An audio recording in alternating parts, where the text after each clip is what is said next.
Alors lorsqu'on veut calculer la puissance du moteur, il faut passer depuis les informations qu'on a, c'est-à-dire les travails spécifiques échangés pendant les différentes transformations à l'intérieur d'un cylindre pendant un cycle, pour pouvoir en ressortir une puissance qui finalement a un moyen âge dans le temps, étant donné que la puissance instantanée dépend de quel endroit on est dans le cycle.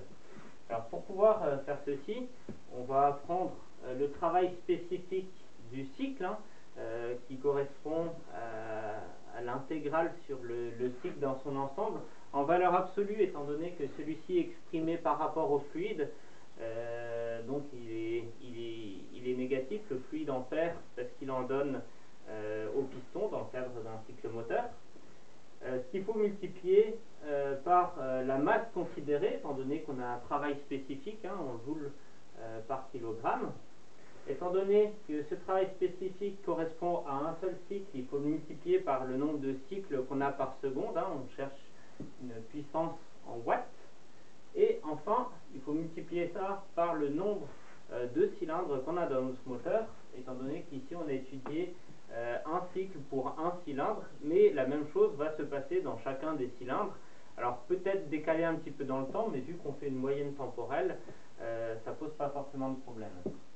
Alors pour le travail spécifique par cycle, qu'on peut écrire W cycle, mais aussi WT cycle, étant donné que le travail technique et le travail sont égaux pour un cycle complet, ça correspond à la somme des travails, la somme arithmétique des travails échangés pendant chacune des transformations du cycle qui échange du travail. Et en fait, on n'en a que deux dans notre cycle de Bode-Rochat. C'est la compression adiabatique réversible et la détente adiabatique réversible. Ce travail sera positif, celui-ci sera négatif, mais en valeur absolue plus grand que celui-ci. On aura donc globalement un travail net qui sera négatif, et la valeur absolue va nous donner la quantité qui est en valeur absolue qui est transférée depuis le fluide vers le piston pendant un cycle.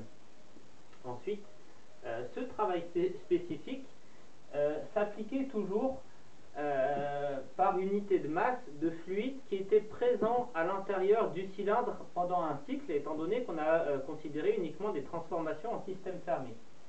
Alors cette masse présente dans un cylindre peut être évaluée à n'importe lequel des points, mais on peut prendre par exemple au point dans les conditions d'entrée, lorsqu'on est au volume 1, c'est-à-dire au volume max lorsque notre piston est au point mort bas.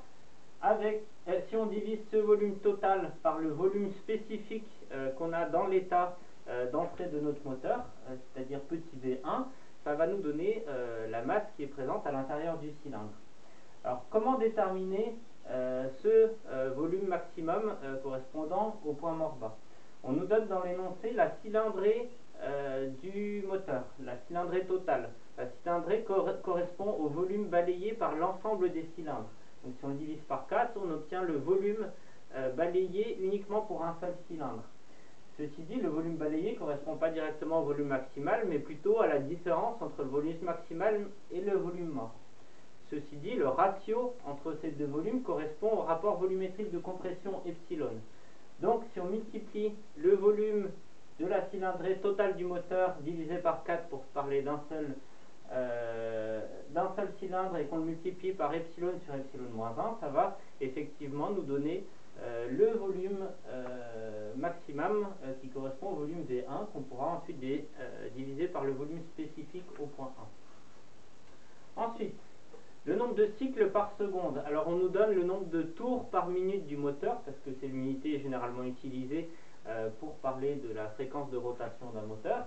On nous donne 5000 tours par minute, il faut le diviser par 60 pour l'avoir en tours par seconde, si on cherche toujours à avoir des watts ici. Donc ça nous donne 5000 divisé par 60 tours par seconde. Ceci dit, nous avons un moteur 4 temps ici.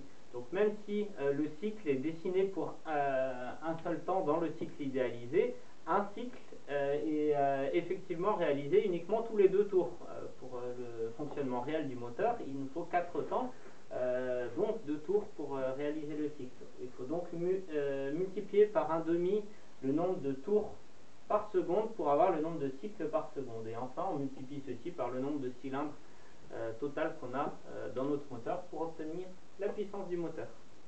Alors, dans votre corrigé, vous l'avez en watts, et vu qu'on utilise souvent des chevaudines comme unité de puissance des moteurs, vous avez aussi le facteur de conversion qui vous permet d'exprimer cette même grandeur en chevaux. D'ailleurs, vous allez trouver 120 chevaux ici pour la puissance de votre moteur, qui est un moteur essence de 1,15 litres, c'est-à-dire un moteur de Twingo. Ça fait un petit peu puissant pour une Twingo sans turbocompression ni sans post-combustion en sortie de moteur. Ici, ça vient surtout du fait qu'on a idéalisé le cycle, et on le verra aussi ensuite dans le rendement du cycle. On surestime largement, quasiment x2, le rendement de notre cycle moteur. En réalité, un vrai moteur de 7 cylindrées pour un moteur essence aura plutôt une puissance de moitié, de 60 ou 65 chevaux.